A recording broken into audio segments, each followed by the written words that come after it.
आपको बता के जाऊं कि आप अपने जीवन में उसे अप्लाई करें और अपने जीवन में, अपनी हेल्थ में बेहतर चेंजेस को महसूस करें। जो साथी मुझे पहली बार सुन रही है, मैं उनको बताना चाहती हूँ, मेरा नाम ईशा वशिष्ठ है, मैं एक डाइटिशियन हूँ और मेरा मिशन है कि मैं लोगों को एक रोग मुक्त जीवन दूं, उनको स्वास्थ्य के क्षेत्र में सही ज्ञान दूं। तो आज हम एक बहुत ही इंपॉर्टेंट विषय पर बात करने वाले हैं, वो है पेट की समस्याएं। गैस, एसिडिटी, अल्सर, ब्लोटिंग, ये सारी परेशानियां जो हर घर में मौजूद है और हम इसे प्रॉब्लम ही नहीं समझते। इंडिया में लगभग 80% घरों में ये प्रॉब्लम्स हैं किसी न किसी मेंबर को, लेकिन हम इसे प्रॉब्लम नहीं समझते। पर आयुर्वेद में तो ये कहते हैं कि अगर आपका पेट ठीक नहीं है तो कुछ भी ठीक नहीं है, और अगर पेट ठीक है तो सब कुछ ठीक है। तो इसीलिए अपने पेट को, अपने गट को, अपने गैस्ट्रोइंटेस्टाइनल हेल्थ का जो ध्यान रखना है, हमने वो आज से शुरू कर देना है और कुछ तरीके मैं आपको बताने वाली हूँ। लेकिन उससे पहले मैं पूछना चाहती हूँ, क्या कभी किसी को गैस, एसिडिटी, पेट में दर्द, ब्लोटिंग यानी फूला फूला सा लगना पेट, ऐसी समस्याएं हुई हैं? अगर हुई हैं, जिनकी वीडियो ऑन है, वो मुझे हाथ इस तरह ऊपर करके बता सकते हैं और आप डिजिटल हैंड रेस करके भी बता सकते हैं। तो मुझे कुंदन रॉय जी का मैसेज भी आ रहा है, हाँ हुई है। तमन्ना जी, सानू जी, नस्रिन जी, शोभा जी और सुनील जी, सबके हैंड रेस आ रहे। कोई ऐसा है ही नहीं जिसे नहीं हुई। तो सबको ये समस्याएं होती हैं, ठीक है। हम लोग ह्यूमंस हैं, डाइजेस्टिव सिस्टम हमारा भगवान ने बनाया हुआ है, तो ऑब्वियसली ये सब प्रॉब्लम्स होंगी, कोई दिक्कत की बात नहीं है। लेकिन हम वो ये प्रॉब्लम्स हमेशा ना हो, लगातार ना हो, बार बार ना हो, ये मैं आपको सिखाना चाहती हूँ। क्योंकि अगर ये क्रॉनिक है, यानी हर रोज ही किसी को एसिडिटी हो रही है, हर रोज ही किसी को गैस की परेशानी हो रही है, हर रोज ही रात को ब्लोटिंग, फूला फूला लगता है, तो वो गलत है, वो आपकी सेहत के लिए ठीक नहीं है। तो इसीलिए आज का ये सेशन आप सबके लिए आयोजित किया गया है कि हम इन प्रॉब्लम्स को समझें और कैसे इनका समाधान करना है उसे जानें। तो सेशन हमारा हाउसफुल हो चुका है, ये यूट्यूब लाइव भी हो चुका है। अगर कोई भी रह चुका है तो वो हमारे हेल्थ गार्ड के यूट्यूब चैनल पर लाइव सेशन को देख सकता है और पूरी नॉलेज ले सकता है। आपने किसने सुना है you are what you eat, यानी हम वही हैं जो हम खाते हैं। किस किसने ये चीज सुनी है, ये लाइन सुनी है कि हम वही हैं जो हम खाते हैं? हमारे वेदों और शास्त्रों में, आयुर्वेद में, साइंस में, मेडिकल कम्युनिटी हमेशा यही कहती है कि we are what we eat, हम वही हैं जो हम खाते हैं। लेकिन अगर आपने परफेक्ट खाना खाया, आपने फल सब्जियां खाई, आपने महंगी सब्जियां खाई, आपने एवोकाडो खाया, ब्लूबेरी खाया, लेकिन अगर आपकी पाचन शक्ति इतनी कमजोर है, आप उसे पचा ही नहीं पाए, तो क्या वो बन पाएंगे जो आप खा रहे हैं? बिल्कुल नहीं। हम वही हैं जो हम पचा रहे हैं और उसके न्यूट्रिएंट्स को एब्जॉर्ब कर रहे हैं। यानी आज से हमने ये जाना, हमने ये सीखा, हमने इस डेफिनेशन को चेंज किया कि हम वही हैं जो हम हजम कर रहे हैं। You are what you digest, यानी हमारे अंदर जो पाचन प्रतिक्रिया हो रही है, उससे जो न्यूट्रिएंट्स हम एब्जॉर्ब कर रहे हैं, वही हम है। अगर आपका गट सिस्टम वीक है, अगर आपकी पाचन शक्ति इतनी अच्छी नहीं है, तो आप तो अच्छे अच्छे भोजन को भी पचा नहीं पाएंगे, उसके न्यूट्रिएंट्स नहीं ले पाएंगे, तो वो खाना आपके लिए एक वेस्ट ही हो गया, वो तो कच्चा ही हो गया, क्योंकि आपने उसके न्यूट्रिएंट्स को पचाया ही नहीं, आपने उसके न्यूट्रिएंट्स को एब्जॉर्ब ही नहीं किया। तो हम वही हैं जो हम एब्जॉर्ब करते हैं अपनी पाचन शक्ति के माध्यम से। जो भी हम खाते हैं वो हमारे मुंह से हम उसे चबाते हैं, वो हमारे इसोफेगस, यहाँ पे एक ट्यूब होती है जो हमारे पेट से कनेक्टेड है, वो स्टमक में जाता है, फिर स्मॉल इंटेस्टाइन में जाता है, लार्ज इंटेस्टाइन में जाता है, जहां पर न्यूट्रिएंट्स की एब्जॉर्प्शन होती है। तो ये पूरा का पूरा डाइजेस्टिव सिस्टम हमारा स्ट्रॉन्ग होना चाहिए, ताकतवर होना चाहिए, ताकि हम अपने शरीर को न्यूट्रिएंट्स दे सके। तो हमें अपने इस सिस्टम को स्ट्रॉन्ग करना है। आज जो हम सीखने वाले हैं, सिंपल से 3 चीजें मैं आपको बताऊंगी, बिल्कुल सिंपल, जिसे हमने हर रोज अप्लाई करना है और अपने डाइजेस्टिव सिस्टम को स्ट्रॉन्ग करना है, क्योंकि हम जानते हैं कि हम वही हैं जो हम पचाते हैं अपने डाइजेस्टिव सिस्टम के माध्यम से।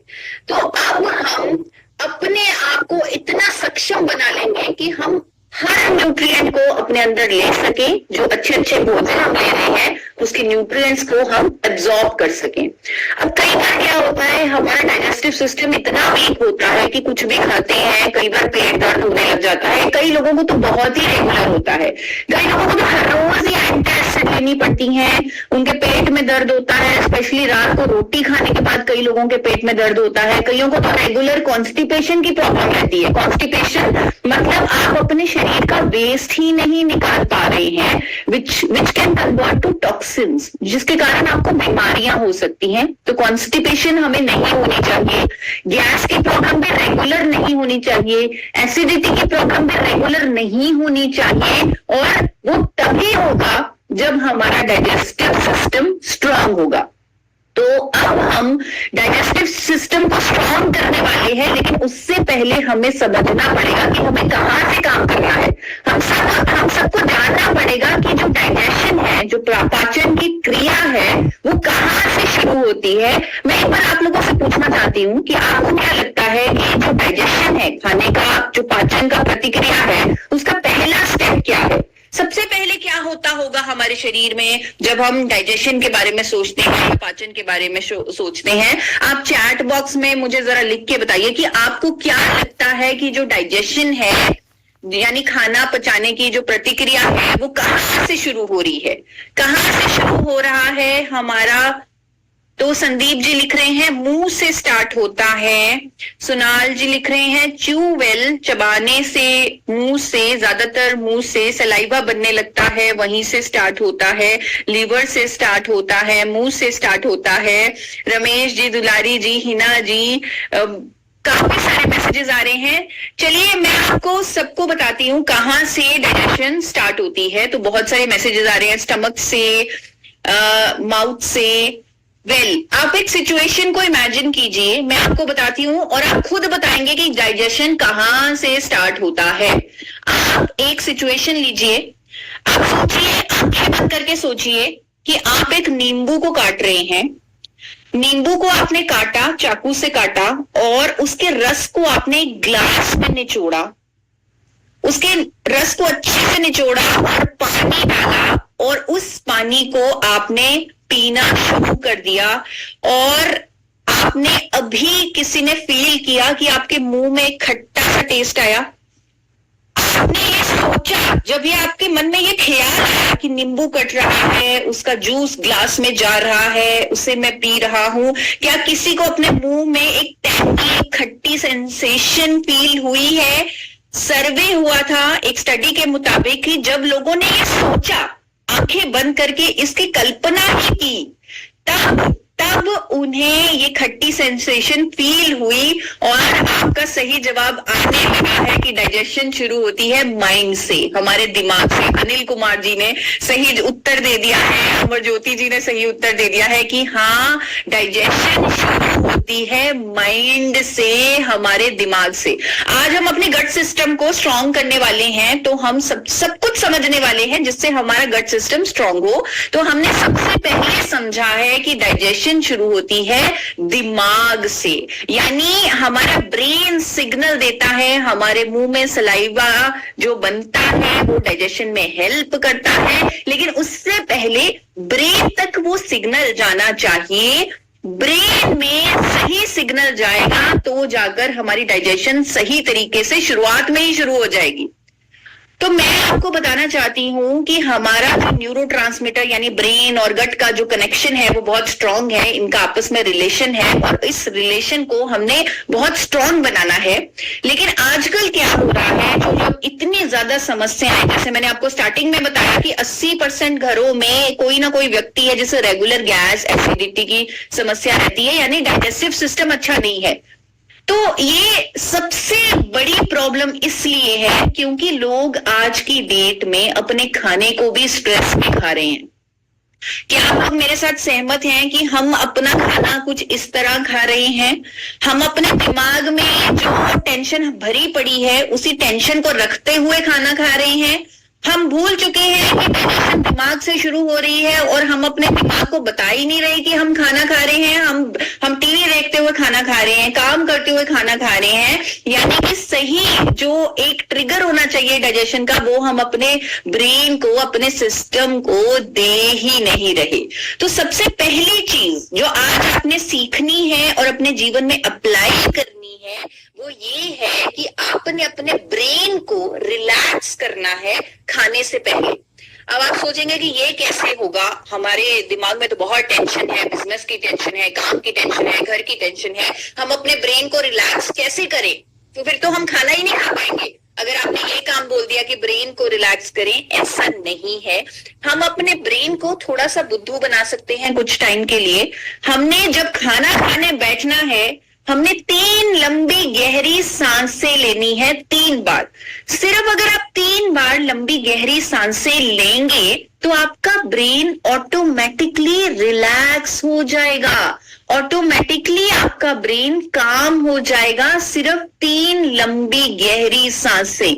और कितना आसान है, जैसे ही आप खाना खाने बैठे, खाने को रखें और 3 लंबी गहरी सांसें लें, आपका ब्रेन रिलैक्स हो जाएगा। और आपको शायद याद होगा, मैंने जब आपके सामने जापानीज लोगों के हेल्थ सीक्रेट्स की बात की थी, तब मैंने आपको उनकी एक प्रतिक्रिया बताई थी, इतादाकिमासु। यानी जब वो खाना खाने बैठते हैं तो वो भगवान को प्रे करते हैं, ग्रैटिट्यूड करते हैं कि थैंक यू, हमें खाना मिला, शुक्रिया करते हैं। वो भी एक तरह से उनके कल्चर में एक सिग्नल है। इसका साइंटिफिक लॉजिक अगर मैं आपको बताऊं तो वो अपने ब्रेन को रिलैक्स कर रहे हैं खाना खाने से पहले। ब्रेन को यानी डाइजेशन को पहले ही वो सही सिग्नल देके सही तरीके से स्टार्ट कर रहे हैं, और वहां पर पेट की समस्याएं नहीं होती ज्यादा जितनी इंडिया में होती है। शायद इतादाकिमासु इसका रीजन है। तो आप सबको अपने ब्रेन को रिलैक्स करके ही खाना खाना है आज से। और इतना सिंपल तरीका मैंने आपको बता दिया, सिर्फ 3 बार लंबी गहरी सांस लेनी है। अब मुझे आप लोग बताइए कि आप में से कितने लोग समझ रहे हैं कि ये चीज आसान है, हर रोज की जा सकती है। दिन में 3 बार हम खाना खा रहे हैं, हम 3 लंबी गहरी सांसें लेनी है, तो हम ले सकते हैं। किनको लगता है कि ये आसान है, हम ले सकते हैं, हम कर सकते हैं, हम इसे फॉलो करेंगे? तमन्ना जी, शोभा जी, मित्तल जी, रामदास जी, सबके मैसेजेस आ रहे हैं कि हाँ आसान है।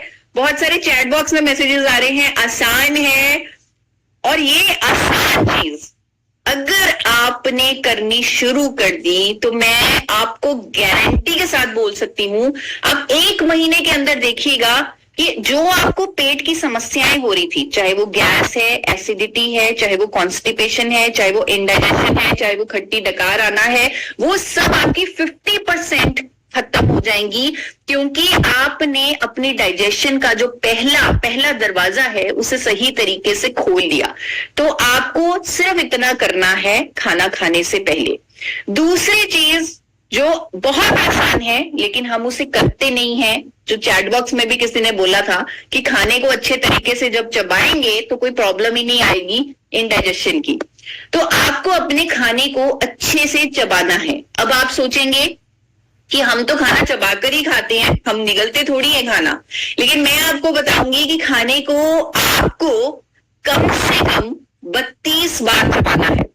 ये बहुत मुश्किल लगेगा स्टार्टिंग में, क्योंकि जब मैंने किया मुझे भी बहुत मुश्किल लगा कि इतना ज्यादा मुझे लगता था मेरा मुंह दुखने लग गया, मेरे दांत दुखने लग गए, मैं कभी बार भूल जाती थी। लेकिन जब मैंने ये रेगुलर किया और इसकी हैबिट बनाई, मैंने अपनी प्लेट पे 32 लिख लिया, अपने डाइनिंग टेबल पर 32 लिख लिया, पेज बनाकर 32 दीवार पे पेस्ट कर दिया जहां पर मैं खाना खाती हूँ, ताकि मुझे याद रहे और मैं अपने खाने को 32 बार चबा चबा कर ही खाऊं।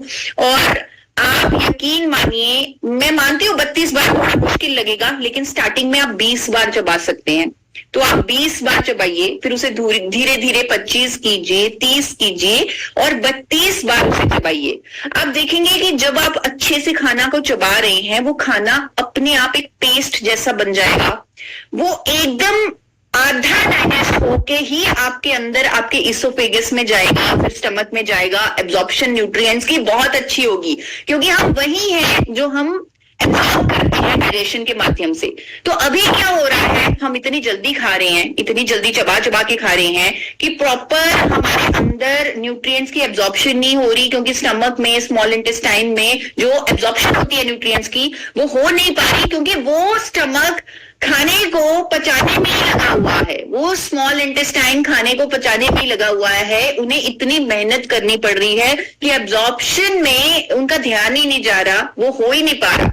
तो अगर हम मुंह के द्वारा उनका आधा काम कर देंगे तो उनका भी काम आसान हो जाएगा उन न्यूट्रिएंट्स को एब्जॉर्ब करने का। तो इतना हम कर सकते हैं, मुझे मालूम है, मैंने खुद ये किया है कि ये पॉसिबल है। आप अपने खाने को छोटे छोटे टुकड़ों में काट सकते हैं। मैं आपको टिप्स दे रही हूँ कैसे आपने 32 बार आप चबाना सीख सकते हैं, या अपने खाने को अच्छे से चबाना सीख सकते हैं। जो भी आप खा रहे हैं उसे पहले छोटे छोटे टुकड़ों में, जैसे एक छोटे बच्चे के लिए छोटे छोटे टुकड़े बनाते हैं ना, तो वैसे छोटे छोटे टुकड़े अपनी प्लेट में बना लीजिए और उसे धीरे धीरे 32 बार चबा चबा कर खाइए। चबा चबा कर जब आप खाएंगे, आप खाने को ज्यादा इंजॉय करेंगे, आपको लगेगा कि ये खाना ज्यादा टेस्टी है, आपके ब्रेन को जल्दी सिग्नल मिलेगा कि पेट भर चुका है। कई बार हम ओवर ईटिंग कर लेते हैं क्योंकि हम तेज तेज चबाते हैं।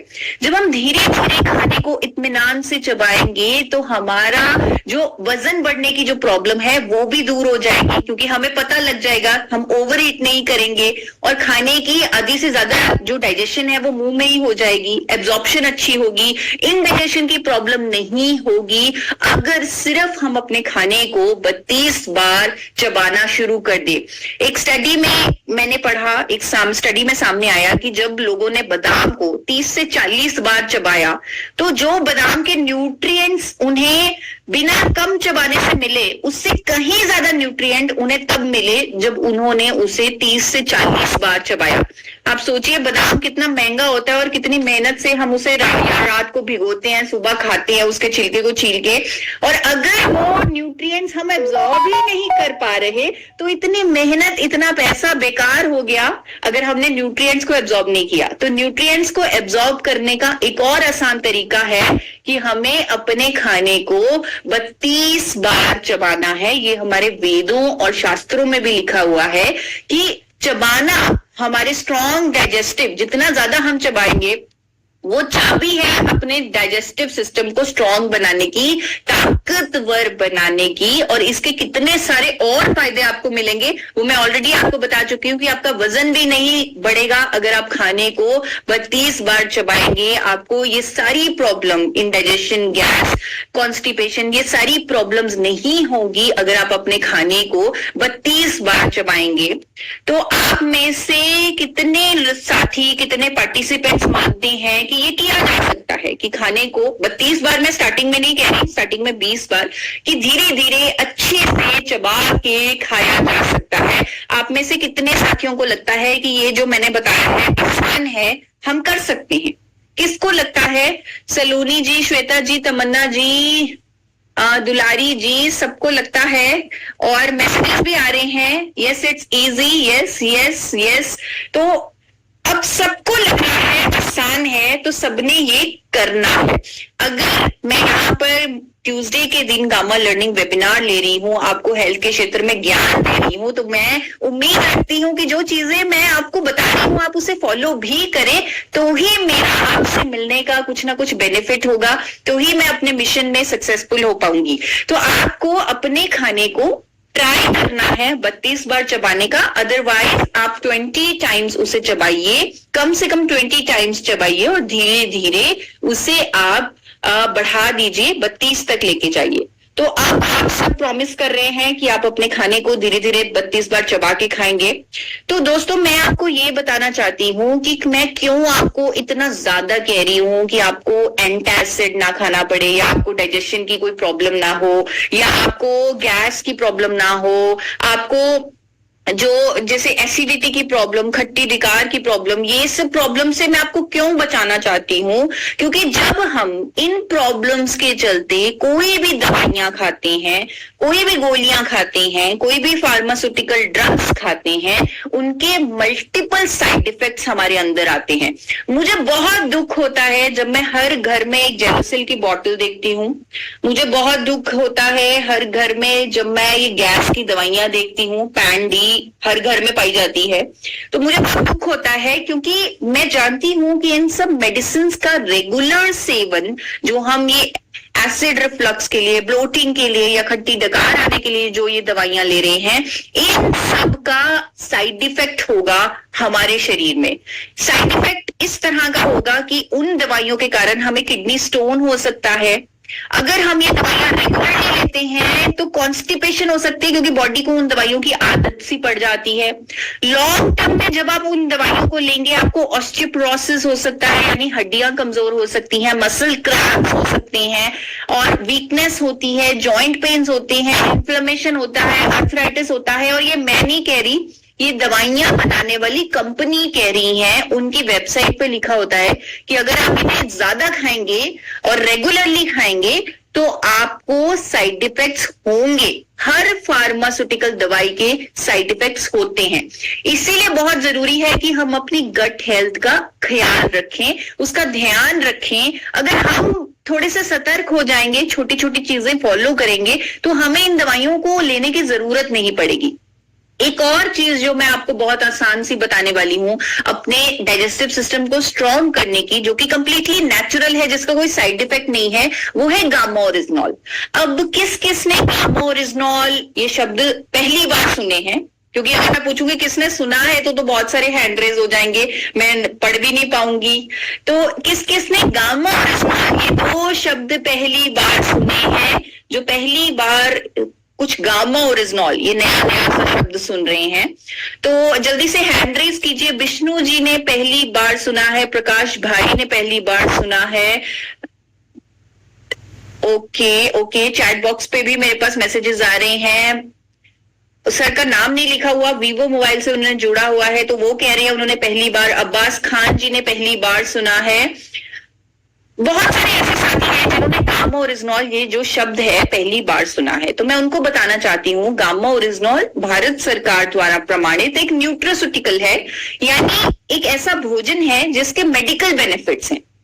तो गामा ओरिजिनॉल आज जो मेरा स्पेशल विषय है कि डाइजेस्टिव सिस्टम को हमने स्ट्रॉन्ग करना है, उसे स्ट्रॉन्ग करने में हमारी मदद करता है। उस पर मेरे पास बहुत सारा साइंटिफिक एविडेंस है। तो ये तीसरी जो आसान चीज मैं अपनी डाइट में आपको जोड़ने के लिए कह रही हूं वो है गामा ओरिजिनॉल के 2 कैप्सूल। अब इन 2 कैप्सूल से कैसे आपका डाइजेस्टिव सिस्टम स्ट्रॉन्ग हो सकता है, कैसे आप हेल्दी हो सकते हैं, कैसे आप फिट हो सकते हैं, कैसे आप अपने आप को इंडाइजेशन या ये सब दवाइयों से बचा सकते हैं, एंटासिड से बचा सकते हैं, ये सब बताने के लिए मैंने एक डॉक्टर से कंसल्ट किया, डॉक्टर रविंद्र गुप्ता। क्योंकि जब हम किसी न्यूट्रास्यूटिकल की या नेचुरल प्रोडक्ट की बात करते हैं तो जब हम डॉक्टर के मुंह से कुछ सुनते हैं तो हमें ज्यादा विश्वास होता है। ऐसा होता है ना साइकोलॉजिकली कि अगर डॉक्टर कहते हैं कि खाने से आपका गट सिस्टम स्ट्रांग होगा तो आप उसे ले लेंगे झट से, क्योंकि आपको डॉक्टर पर एक ट्रस्ट है।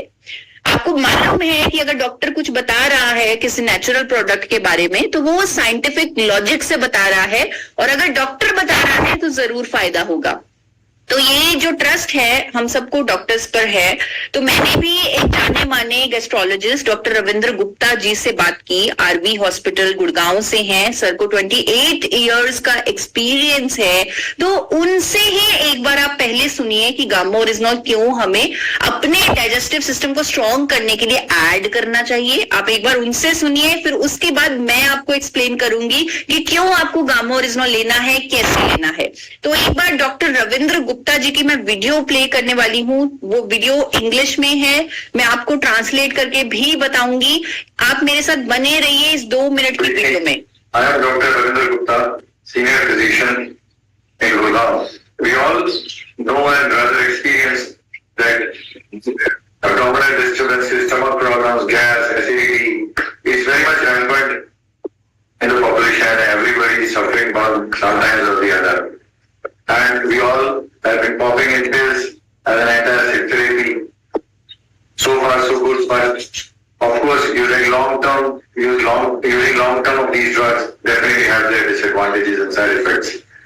अभी तक डॉक्टर गुप्ता ने बताया कि हमें जो गैस एसिडिटी की ये जो समस्याएं हैं ये हर किसी के हर घर में है, हम बहुत ही ज्यादा कॉमन सुनते हैं, लेकिन जब हम ये दवाइयां खाते हैं, एंटासिड्स खाते हैं, ऑफ कोर्स अगर लंबे समय तक हम खाएंगे तो इनके डेफिनेटली साइड इफेक्ट्स होंगे। अब देखिए डॉक्टर भी फार्मास्यूटिकल ड्रग्स के साइड इफेक्ट्स को जानते हैं और उस पर एजुकेट कर रहे हैं। आगे सुनिए। And for that matter, it is very important that we have something naturally in our diet which can help us to fight these infections, these kind of gastritis problems.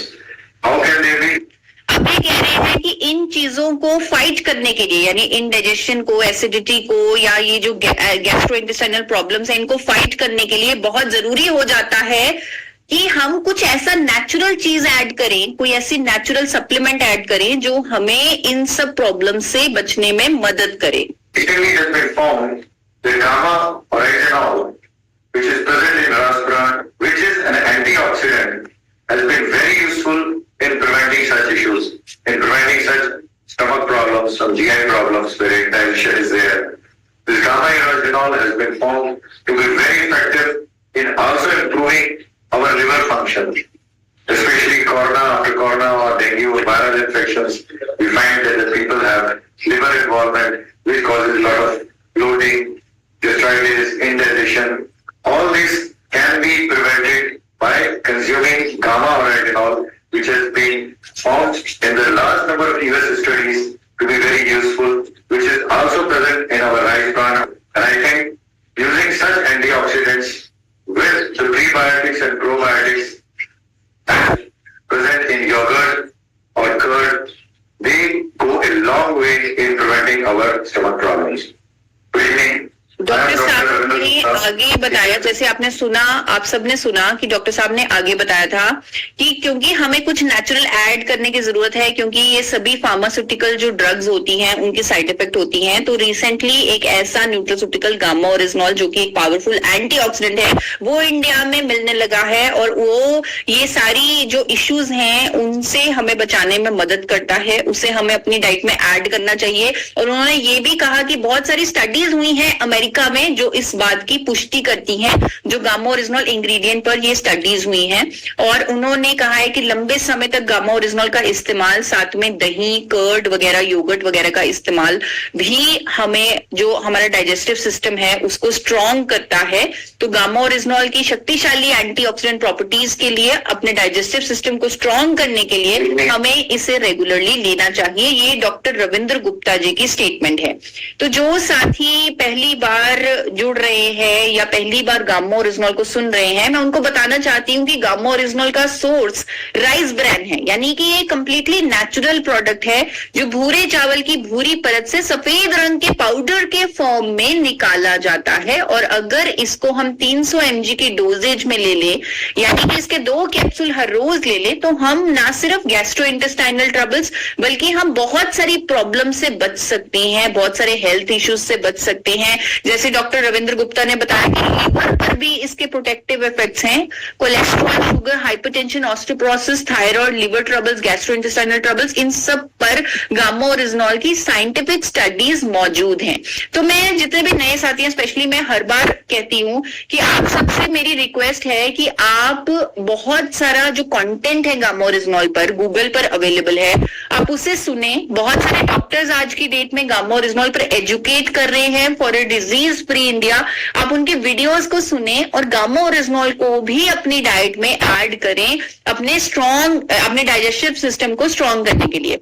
अब जैसे मैंने आपको बताया और डॉक्टर रविंद्र गुप्ता ने भी बात की कि इसका साइंटिफिक लॉजिक हम थोड़ा सा डिटेल में बात करेंगे। मैं आपको बताने वाली हूं कि क्या इसका साइंटिफिक लॉजिक है, क्यों गामा ओरिजिनॉल हमें अपने गट सिस्टम के लिए ऐड करना चाहिए, क्या स्टडीज हुई हैं गामा ओरिजिनॉल पर अमेरिका में, चाइना में, जापान में, क्या क्या क्लिनिकल ट्रायल्स हुए हैं, किन किन प्रॉब्लम्स पर क्लिनिकल ट्रायल्स हुए हैं, किन किन बीमारियों पर ट्रायल्स हुए हैं, क्या क्या उनके रिजल्ट आए हैं, किस ईयर में हुए हैं, ये सब मैं आपको 5-7 मिनट में बताने वाली हूँ। क्योंकि अगर मैंने इतनी सारी स्टडीज हैं, अगर मैंने इन पर ज्यादा लंबा टाइम ले लिया तो आप बोर हो जाएंगे।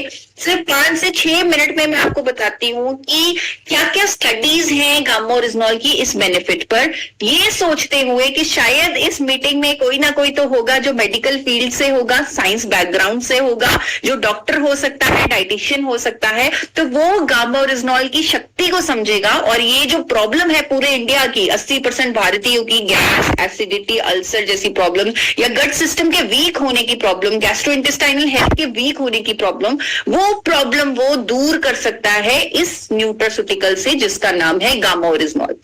गामा ओरिजिनॉल की बहुत सारी साइंटिफिक एविडेंस है, स्टडीज है जो ये कहते हैं, एक स्टडी हुई, एक केस स्टडी आपके सामने आ रही है जहां पर अल्सर के पेशेंट को, अल्सर कोलाइटिस के पेशेंट्स को गामा ओरिजिनॉल दिया गया और जब उन पेशेंट्स को गामा ओरिजिनॉल के इंजेक्शन दिए गए, पहले उन्हें दवाइयां दी जा रही थी, लेकिन जब उन्हें गामा ओरिजिनॉल के इंजेक्शन दिए गए, 10 mg का गामा ओरिजिनॉल का इंजेक्शन दिया गया, तो उनका जो हॉस्पिटल से डिस्चार्ज नहीं हो रहा था वो हॉस्पिटल से उनका डिस्चार्ज हो गया क्योंकि उनमें रिकवरी देखी गई।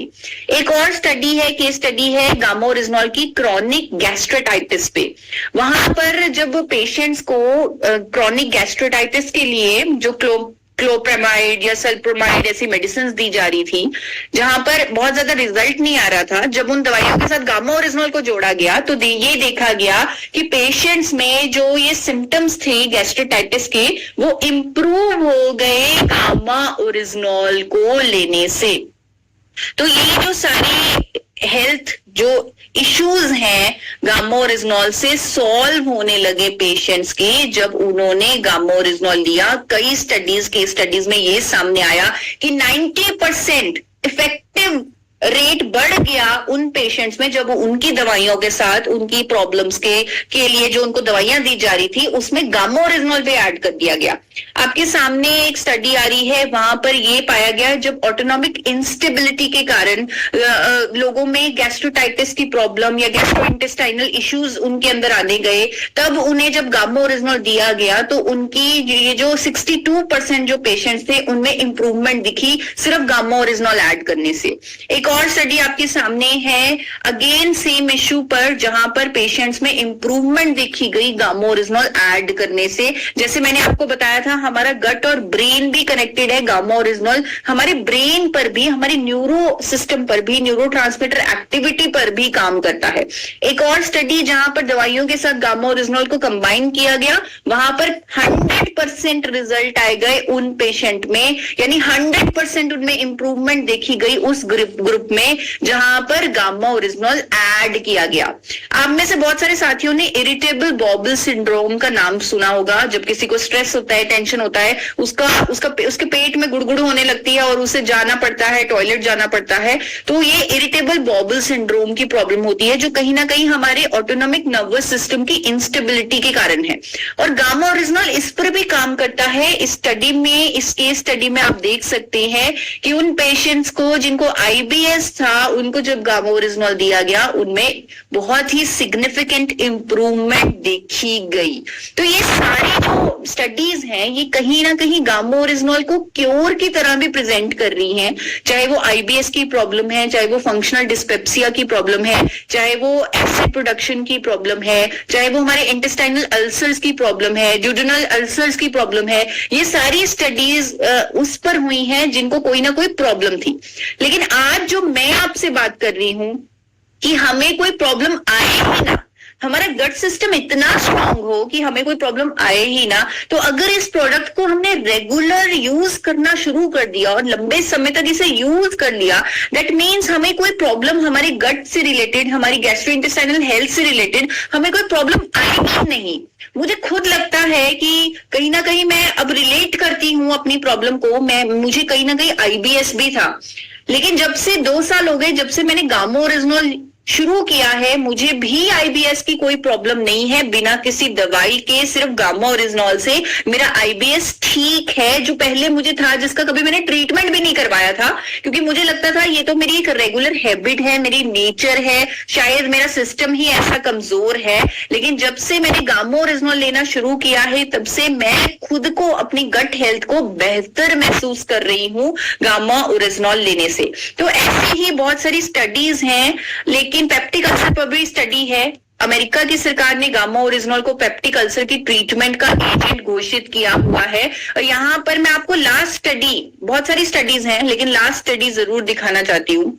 हम गामा ओरिजिनॉल को न्यूट्रास्यूटिकल बताते हैं, भारत सरकार बताती है कि ये एक न्यूट्रास्यूटिकल है, हर कोई इसे ले सकता है बिना डॉक्टर की परमिशन के, क्योंकि एक न्यूट्रास्यूटिकल है, इसका कोई साइड इफेक्ट नहीं है। 18 साल से ऊपर का व्यक्ति हर कोई इसे ले सकता है। लेकिन आपके सामने एक केस स्टडी मैं आपको प्रस्तुत कर रही हूँ। यहाँ ये जो स्टडी है ये चाइना में हुई, और आप जानते हैं किन पर ये स्टडी की गई?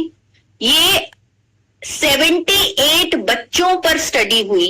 78 बच्चे, लगभग 80 बच्चों पर ये स्टडी हुई चाइना में। और ये बच्चे पता है किस उम्र के थे? ये बच्चे थे प्री स्कूल वाले बच्चे, यानी 2 से 4 साल की उम्र वाले बच्चे।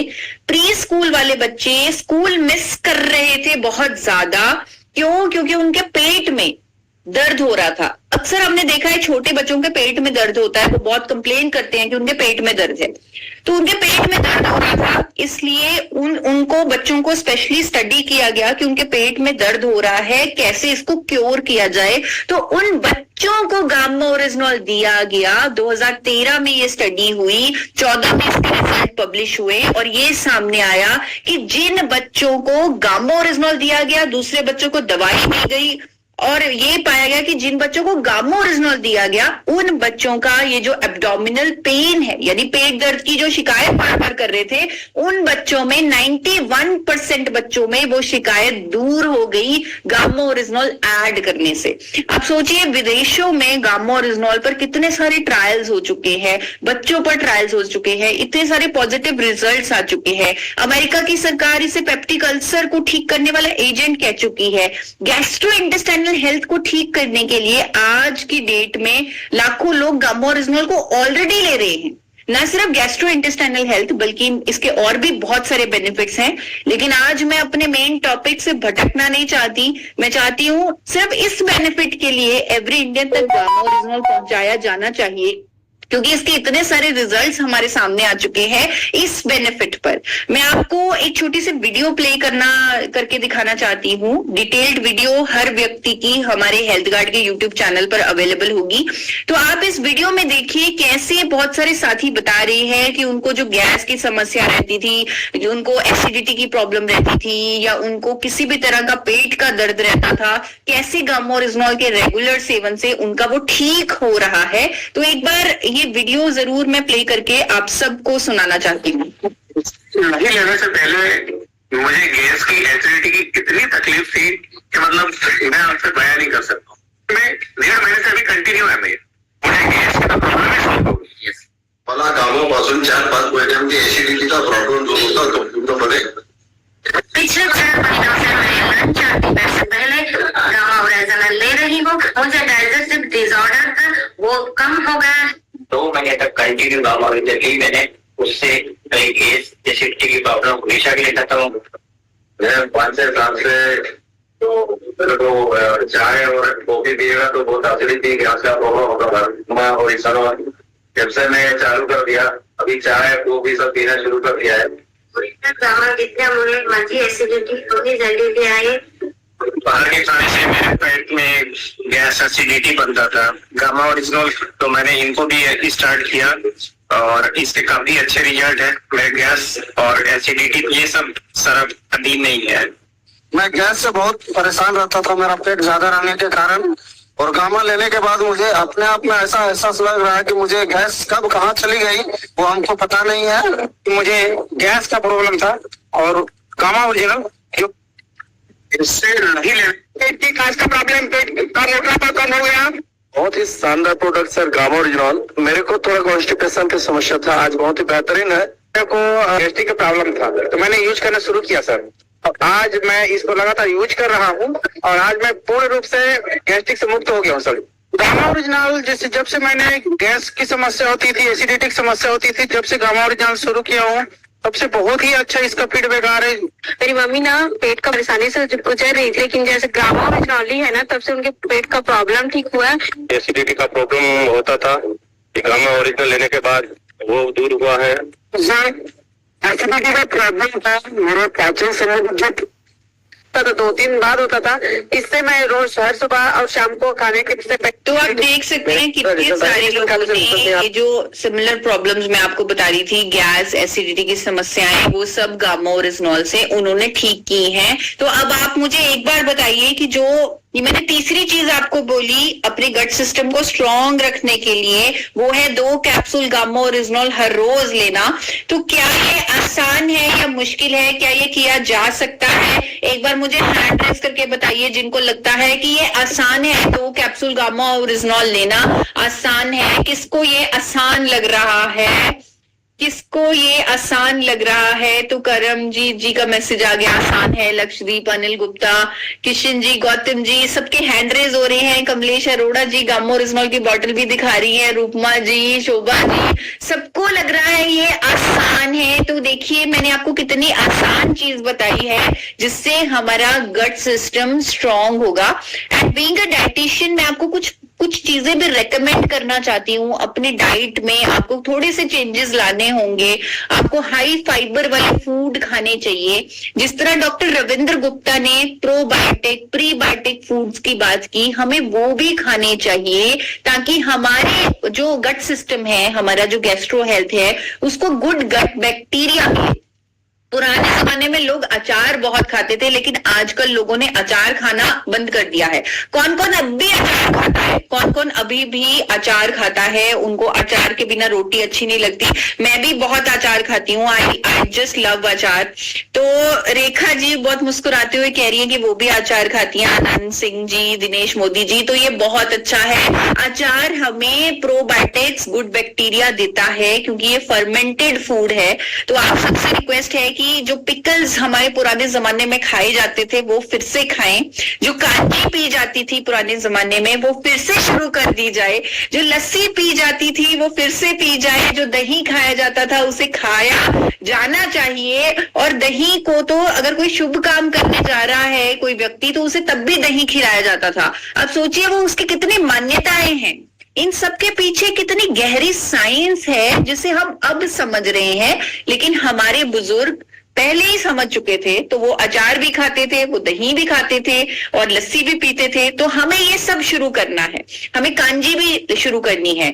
हमें इडली, जो लोग इडली खाते हैं वो भी एक फर्मेंटेड फूड है, लेकिन कई बार क्या होता है लोग रेडीमेड सूजी वाली इडली खाते हैं, विच इज रॉन्ग। वो नहीं, हमें वो रात को वो जो दाल और चावल भिगो कर जो पीस कर बनाई जाती है वो वाली इडली खानी है, वो वाला ही डोसा खाना है, अप्पम खाना है, यानी फर्मेंटेड फूड्स खाने हैं ताकि हमारा डाइजेस्टिव सिस्टम स्ट्रांग बने।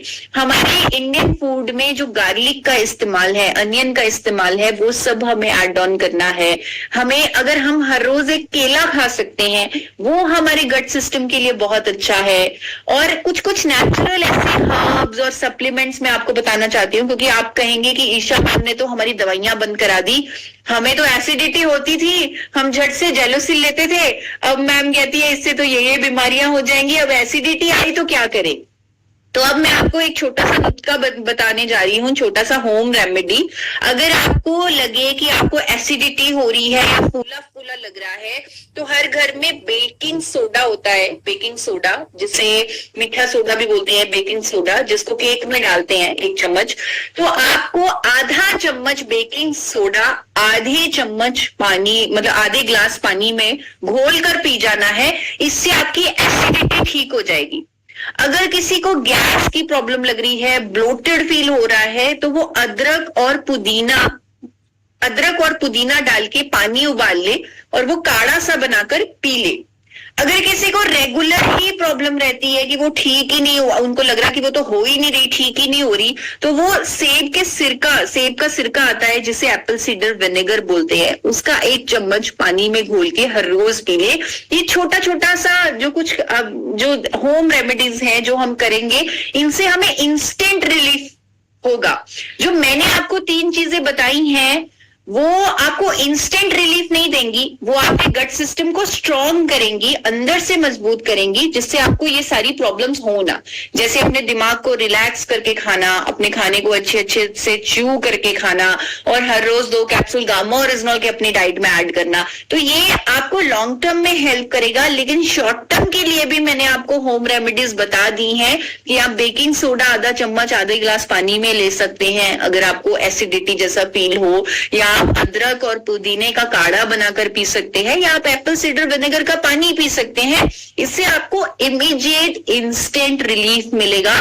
मेरी ये इच्छा है कि आपको अगर किसी तरह की पेट से संबंधित प्रॉब्लम है, गैस है, एसिडिटी है, या कोई भी समस्या है, उसे आप नेचुरल तरीकों से ही ठीक करें। उसके लिए दवाइयां मत लें। दवाइयां तो वैसे ही बहुत लेनी पड़ती हैं, कोई ना कोई बीमारी हो जाती है, लेकिन अगर हम इन छोटी चीजों के लिए भी दवाइयां लेने लग गए तो वो दवाइयां हमें कब बड़ी चीजों के चंगुल में फंसा देंगी, हमें पता ही नहीं चलेगा। तो आप सबसे निवेदन है कि जो आज मैंने आपको सिंपल सी चीज बताई है वो आप जरूर उससे फॉलो करें। अगर आप चैट बॉक्स में लिख सकते हैं कि क्या 3 सिंपल चीजें मैंने आपको बताई हैं जो आपको हर रोज करनी है, तो वो सबके लिए एक रिवीजन हो जाएगा। राहुल पांडे जी पूछ रहे हैं, can a normal person who has no disease take this medicine? Yes sir, it is a nutraceutical. Gamma oryzanol is a nutraceutical, it is an antioxidant. तो anyone who is not having any disease shall take this. उसे लेना चाहिए। जो बीमार है वो भी ले सकता है, जो बीमार नहीं है वो भी ले सकता है, ताकि उन्हें फायदा हो। तो रशपाल सिंह जी कह रहे हैं घर घर गामा हर घर गामा। बिल्कुल ठीक है, मैं आपकी भावनाओं की कदर करती हूँ, लेकिन पहले मुझे बताइए कि इस सेशन से क्या 3 चीजें आप सीख रहे हैं और आप उसे अपने डेली के जीवन में, रोजमर्रा में उसे फॉलो करने वाले हैं। कौन कौन मुझे बता रहा है? सुनील जी का आ गया है, स्ट्रेस फ्री, प्रॉपर च्यूइंग और gamma oryzanol. Very good Sunil Nikam ji, very good. तो ये तीनों चीजें आप सबने करनी है। स्ट्रेस फ्री खाना खाना है, यानी कि जब आप खाना खाएं तो 3 बार लंबी गहरी सांस लें, अपने ब्रेन को रिलैक्स करें, फिर खाना खाएं। आप अपने भोजन को अच्छे से चबा चबा कर खाएं। 32 बार चबाने को मैं आपको बोल रही हूं, और 2 कैप्सूल गामा ओरिजिनल आप अपनी डाइट में शामिल करें। अनिल गुप्ता जी भी यही मैसेज कर रहे हैं कि ये 3 चीजें हमने करनी है। जो गामा ओरिजिनल की डोजेज पूछ रहे हैं, तो वो 2 कैप्सूल की डोजेज है, 300 mg मिनिमम डोजेज है। अगर हम अपने गट सिस्टम को स्ट्रॉन्ग करना चाहते हैं, खुद को मजबूत करना चाहते, तो आप सबसे निवेदन है हर मंगलवार रात को 9 बजे इसी तरह गामा लर्निंग वेबिनार में जुड़ते रहिए। आज का प्रोग्राम अभी मैं समापन की ओर लेके जा रही हूं, तो अगर कोई साथी कुछ रिव्यू देना चाहते हैं और कुछ कमिटमेंट करना चाहते हैं कि वो ये तीनों चीजें करेंगे जो आज उन्होंने सीखी है, तो मैं उन्हें डेफिनेटली अनम्यूट करके सुनना चाहूंगी, क्योंकि वो मेरे लिए भी मोटिवेटिंग होगा कि अगर आप इस सेशन से कुछ सीख कर जाएंगे और कुछ यहाँ से लेके जाएंगे। तो कौन बताना चाहता है, कौन बोलना चाहता है? 30 सेकेंड में आपको अपना रिव्यू देना है। बहुत सारे साथी हम नहीं ले पाएंगे, पहले ही माफी मांग रही हूँ, लेकिन जिनको मौका मिला उनको डेफिनेटली हम लेंगे। कौन कहना चाहते हैं,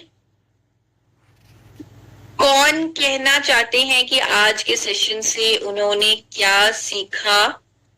तो सबसे पहले कमलेश अरोड़ा मैम को ही मौका देना चाहिए, क्योंकि वो गामा ओरिजिनल की बोतल भी लेकर बैठी हुई हैं और लगातार सेशन में सुन रही थी। तो मैम आप क्या फॉलो करने वाली है आज से? Thank you ma'am, thank you so much मेरे को मौका देने का। आपकी तो नॉलेज इतनी शानदार होती है ना कि बस सुनते रहो, इतनी अच्छी लगती है। मैम मैं मेरी पूरी फैमिली 2 गामा ओरिजिनल के कैप्सूल रोज 1.5 साल हो गए ले रहे हैं।